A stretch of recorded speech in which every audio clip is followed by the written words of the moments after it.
नमस्कार. ललिता क्वीन चॅनलमध्ये आपले सर्वांचे स्वागत आहे. कसे आहात सर्वजण? मी आशा करते की आनंदी असाल. आज आहे एपिसोड 8वा. या एपिसोडमध्ये तुम्हाला काहीतरी नवीन शिकायला मिळेल, म्हणून हे व्हिडिओ पूर्ण बघा. व्हिडिओला नक्की लाईक, शेअर, सबस्क्राईब करा. तर चला सुरू करूया. धडा 8वा. मेहनतीला पर्याय नाही. निसर्गात न्याय आहे, संपूर्ण न्याय. निसर्गाने दिलेला न्याय अर्धवट किंवा लहरीपणाचा कधी असत नाही. लहरी निसर्ग असं आपण पेपरात कधी वाचतो, त्या वाचण्याचा इथे काही संबंध नाही. कारण निसर्गात निरपवादपणे न्याय आहे.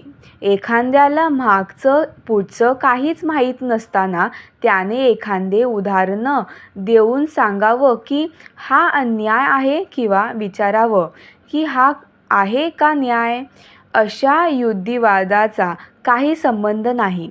जसं एखाद्याने बी पेरावं आणि दुसऱ्या दिवशी विचारावं, कुठे आहे झाड, कुठे आहे फळ, हा आहे का न्याय, तर त्याला काही अर्थ नाही. एवढं लक्षात घेणं सध्या पुरेसं आहे की निसर्गात न्यायाशिवाय दुसरं काही नाही, फक्त न्याय आहे. त्यामुळे एखाद्या माणसापेक्षा जास्त तुम्हाला हवं असेल तर तुम्हाला त्यापेक्षा जास्त मेहनत करावीच लागेल. तुम्हाला आज जे मिळत आहे ते तुम्ही काल जे पेरलं त्याचं फळ आहे.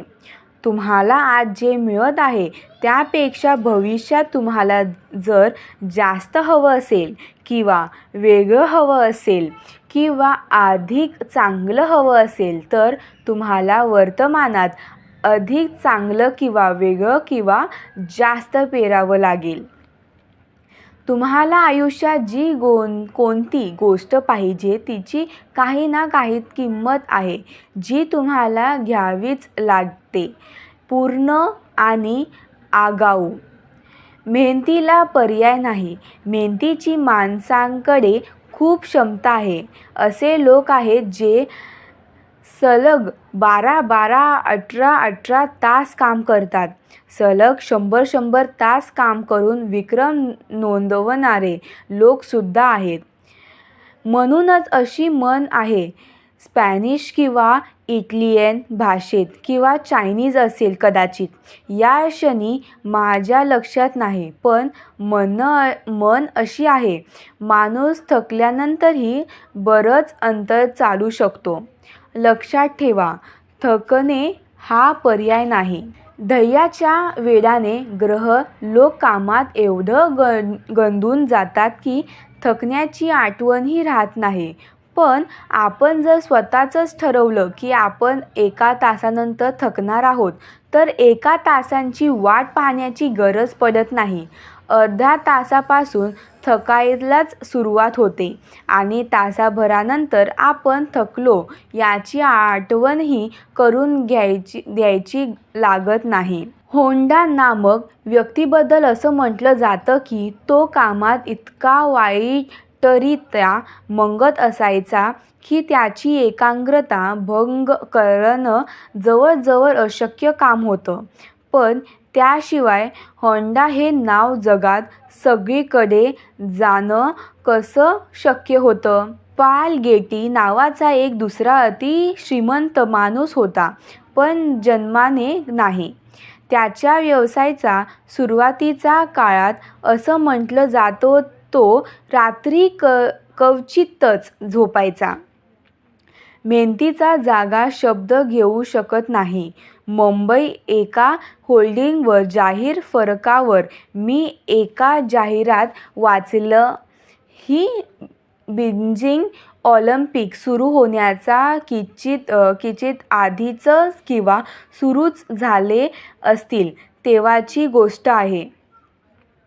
त्या होर्डिंगवर लिहिले होतं, चायना को 0 मिलेगा, सारे मेडल्स मुंबई जीतेगा.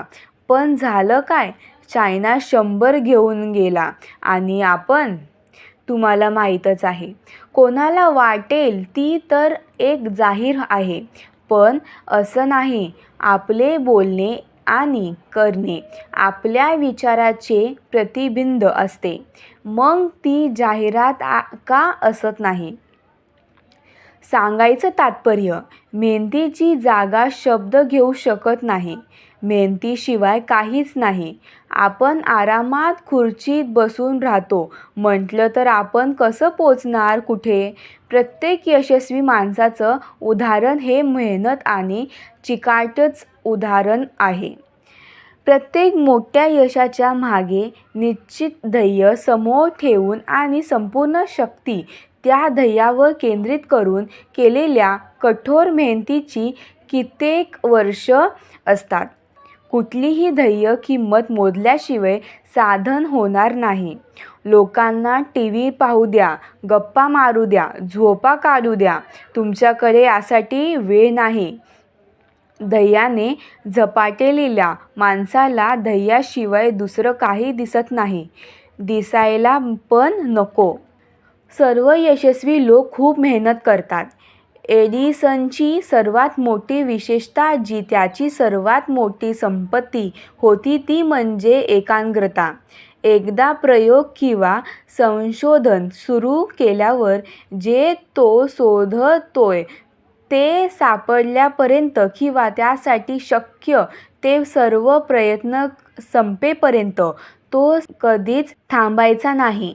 काही योगायोग नाही की 1093 शोधाचे पेटंट एडिसनच्या नावावर आहे. स्वतःच्या जीवनाचा रस्ता स्वतःच्या मेहनतीने उंचावण्याची निर्विवाद योग्यता माणसाजवळ आहे. यापेक्षा दुसरी प्रेरणादायी गोष्ट मला माहीत नाही. कसा वाटला हा एपिसोड? आठवा, लाईक, शेअर, सबस्क्राईब करा. तर चला तर नेक्स्ट व्हिडिओमध्ये भेटूया.